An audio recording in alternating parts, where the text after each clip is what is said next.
Eh, vale, siguiente pregunta. Identifican el primer vídeo de Fitovento, que no se hace de la forma que indica nuestro protocolo. ¿Qué importancia tiene? ¿Crees que comprometería la precisión o la exactitud de la medida? Bueno, hay una cosa que yo veo que es muy importante, pero se justifica porque el hombre está enseñando cómo se hace y no se pone a muestrearlo bien. Yo creo que el vídeo está bastante bien, no es que lo esté criticando. Eh, pero las piedras no se muestran al azar. El hombre está allí y dice, mire, cojo una piedra y la raspo así. Vale. Eh, Simplemente indicaros, porque como os dejo el vídeo como una referencia del método, que comete el error de no tomar el muestreo de las piedras al azar. ¿Vale?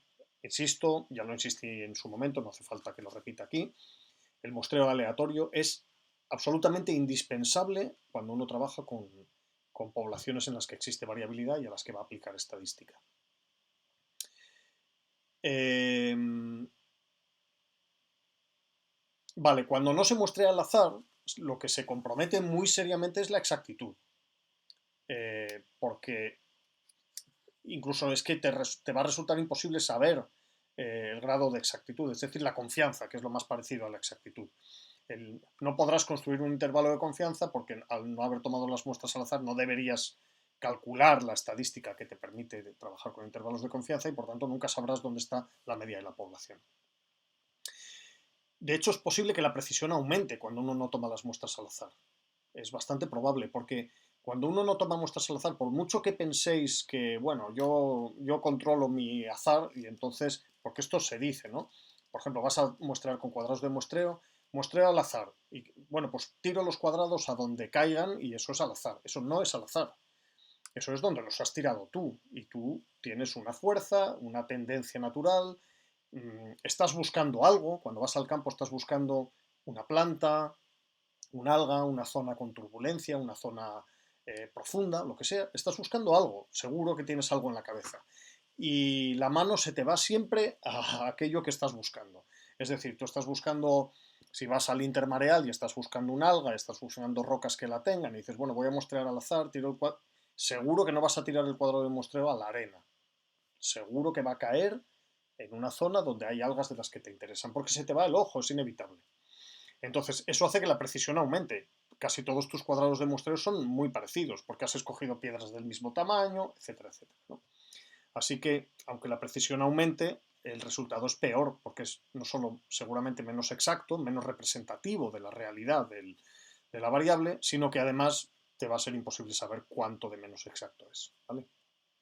Esto nos ayuda a darle vueltas a la idea de precisión, exactitud, etcétera, y a tener claro que no siempre un buen valor de precisión significa que mis muestras sean muy buenas. Pues lo digo porque hay datos que vienen con un error estándar bajísimo, pero uno tiene que saber cómo se ha calculado. Por eso, la descripción de los métodos en la comunicación científica, en los manuscritos, en los trabajos publicados, en los papers, la descripción de los métodos tiene que ser suficientemente rigurosa como para que podamos analizar todo este tipo de cosas, ¿no?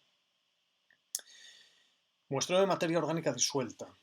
Dice, ¿por qué hay que esperar a que el precipitado que se forma cuando añadimos los reactivos 1 y 2, es decir, el sulfato de manganeso y el yoduro potásico alcalino, la solución alcalina de yoduro, cuando añadimos los reactivos 1 y 2, se deposite en el fondo de la botella antes de añadir el reactivo 3, es decir, el ácido clorhídrico? Bien, porque la respuesta es que, como os decía, los dos primeros reactivos, bueno, el manganeso en medio básico es extremadamente, tiene una afinidad enorme por el oxígeno, por eso se usa, porque captura todo el oxígeno de la muestra. Entonces, si yo añado los dos reactivos, es decir, el manganeso en medio básico, que es cuando se forma ese precipitado marrón, ¿vale? Agito la botella y abro inmediatamente el tapón, lo que ocurre es que pongo en contacto el manganeso en medio básico con el aire de la atmósfera, ¿no? con la atmósfera. Y entonces el oxígeno de la atmósfera va a difundir muy rápidamente hacia el agua. El manganeso ha capturado todo el oxígeno del agua, ha dejado el agua prácticamente anóxica, entonces eso genera un gradiente muy fuerte con la atmósfera, que contiene un 21% de oxígeno, y por tanto el oxígeno de la atmósfera va a entrar como un cañón en el agua. La difusión de gases, el intercambio de gases entre la atmósfera y el agua o los líquidos, depende de la solubilidad del gas y depende del gradiente de concentraciones. Y por tanto, a igualdad de solubilidad, que está controlada por temperatura y por presión, etcétera, etcétera, a igualdad de solubilidad, si el gradiente es muy fuerte, la difusión va a ser muy rápida. Y entonces, como abra teniendo los reactivos por arriba, voy a tener problemas porque va a entrar oxígeno donde hay reactivos y se va a seguir fijando ese oxígeno. Y cuanto más lo tenga abierto, más oxígeno va a fijar. Yo dejo la botella abierta y aquí yo sigue chupando oxígeno de la atmósfera, ¿vale? Entonces, esto no ocurre cuando ya hemos añadido el ácido. Al añadir el ácido, el manganeso vuelve a su estado divalente, ya no fija oxígeno y ya no pasa nada. Sí que pasa si hay burbujas, y además el burbujeo no es una cosa buena cuando tenemos ya la muestra acidificada, es decir, con el yodo libre, esa muestra cristalina de color amarillo. Sí que pasa que el yodo es una sustancia bastante volátil. Entonces, si hay burbujas o si agito y se mezcla y burbujeo, tiende a perderse yodo por simple volatilidad, ¿no? Pero no es tan grave como la contaminación que produce el oxígeno atmosférico.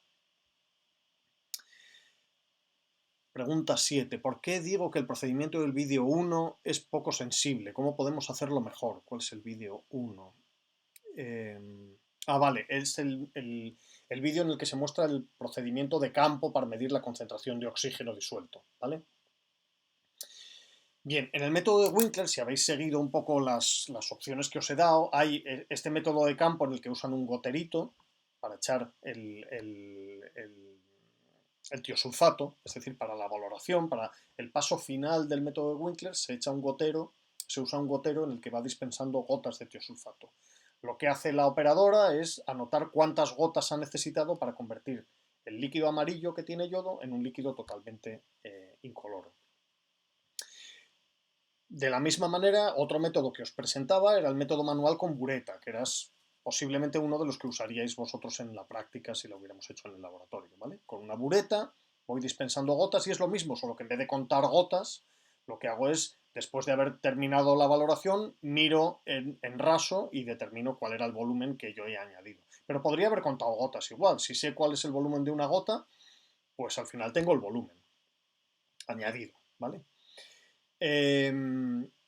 Y el tercer método es la valoración automática, ¿vale? En el que todo es lo mismo, se van añadiendo gotas, pero lo hace un aparato que va dispensando con un pistón que va subiendo muy poquito, y una bureta que está metida dentro de la botella.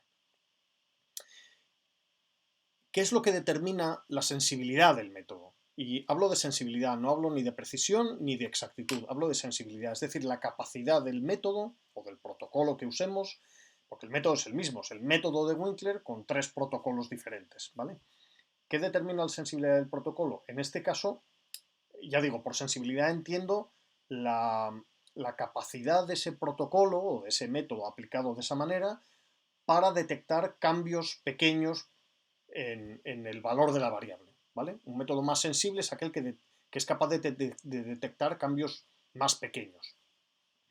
Bueno, como la medida que tenemos que hacer para calcular la concentración de oxígeno es el volumen de tiosulfato que se gasta para conseguir el punto final de la valoración, es decir, la desaparición del yodo total, cuanto más, eh, cuanto más preciso sea la adición del tiosulfato, cuanto más pequeña sea la adición que podemos hacer y medir, más sensible será el resultado final que obtengamos, más sensible será ese protocolo. Es decir, con el gotero, yo no puedo añadir menos de una gota.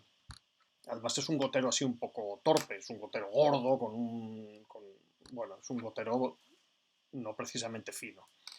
Una gota se calcula, así por calcular de alguna manera, que pueden ser unos 0,05 mililitros, ¿vale? Pero bueno, en un gotero de ese estilo a lo mejor eran 0,1, 0,07 mililitros. Es difícil que todas las gotas sean iguales, además, cuando uno echa con una perita gota a gota con un gotero así de vidrio. Entonces, ese método no es muy bueno. No es muy bueno porque la gota es muy gorda y porque además es fácil que cada gota sea distinta. Así que cuando yo cuento 10 gotas, si asumo que cada gota son 0,05 mililitros, pues tendría 0,5 mililitros. Pero si una gota es 0,05 y la otra es 0,07, pues ya el volumen final que voy a obtener no sé si es exactamente el que he añadido. La bureta es mejor porque realmente sí que mides exactamente el volumen que añades, la bureta está calibrada, una buena bureta y ya está, sabes el volumen que has añadido. Pero seguimos teniendo el mismo problema, la bureta no puedes echar menos de una gota y entonces esa gota, pues esto sí que lo encontraron en los manuales de algunas buretas, una bureta de 10 mililitros tiene graduaciones de 0,05 mililitros. Y es porque la gota no va más allá y la graduación no la hacen de mayor precisión, ¿vale? Así que no puedes medir menos de eso. El valorador automático, entonces este método es más preciso, repite mejor que el método de campo, pero no es mucho más exacto, no da un valor que estemos seguros de que sea el real, ¿no? El valorador automático puede dispensar 0,0001 mililitros, es decir, 500 veces más sensible que la bureta normal y por tanto nos permite tener medidas de concentración de oxígeno muchísimo más finas, con más decimales que permiten observar diferencias mucho menores, ¿vale? Bueno, ya está, el gotero ese no es una buena idea, no es que esté mal, si uno está en el campo no se va a llevar una bureta así de grande con una base y un agitador magnético, ¿vale? O sea, está bien, si lo que te interesa es medir concentración de oxígeno aproximada en el agua, no vas a hacer ninguna medida de tasa metabólica muy fina y tal, pues oye, es un método que yo realmente nunca había visto, pero está bastante bien. Bien, siguiente pregunta. En el minuto tal, el vídeo presenta una gráfica de la variación a lo largo de un día en la concentración de oxígeno disuelto en un río. Imagina que tienes que estimar DBO en 3 tramos distantes de ese río y para ahorrarte trabajo dices, bueno, pues lo hago todo hoy, me echo todo el día, empiezo por la mañana y termino a las 12 de la noche. ¿Crees que los resultados serían comparables? Y si no, ¿crees que el sesgo afectará a la precisión o a la exactitud? ¿Y en qué momento del día crees que será mejor tomar una muestra de DBO? Yo creo que los resultados no serán comparables, porque en la DBO medimos el consumo de oxígeno. Entonces, si tomamos una muestra, imaginemos que durante el día se mantiene constante la concentración de materia orgánica disuelta en un río. ¿Qué es lo que queremos medir? La concentración de materia orgánica disuelta. Estamos midiendo DBO para estimar la materia orgánica disuelta. Imaginemos que se mantiene constante a lo largo del día la concentración de materia orgánica disuelta. Si tomamos una muestra para DBO en el momento de máxima concentración de oxígeno, las bacterias van a tener mucho oxígeno para consumir la materia orgánica disuelta por respiración y por tanto el gasto de oxígeno va a ser completo, va a ser muy grande porque partíamos de una concentración muy alta. Si ya parto de la mitad de la concentración, por mucho que quieran consumir las bacterias, la limitación por déficit de oxígeno va a llegar mucho antes y por tanto la cantidad total de oxígeno consumido durante los 5 días de incubación va a ser menor y va a parecer que tengo menos materia orgánica disuelta cuando lo que tenía era menos oxígeno al principio, ¿vale? Así que sí, sí tiene que afectar. Lo ideal, como lo que quiero saber, es la cantidad total. Cuanto más oxígeno haya, mejor. De hecho, muchas veces lo que se hace para DBO es diluir, para que haya menos materia orgánica disuelta y no haya problemas con déficit de oxígeno, ¿no?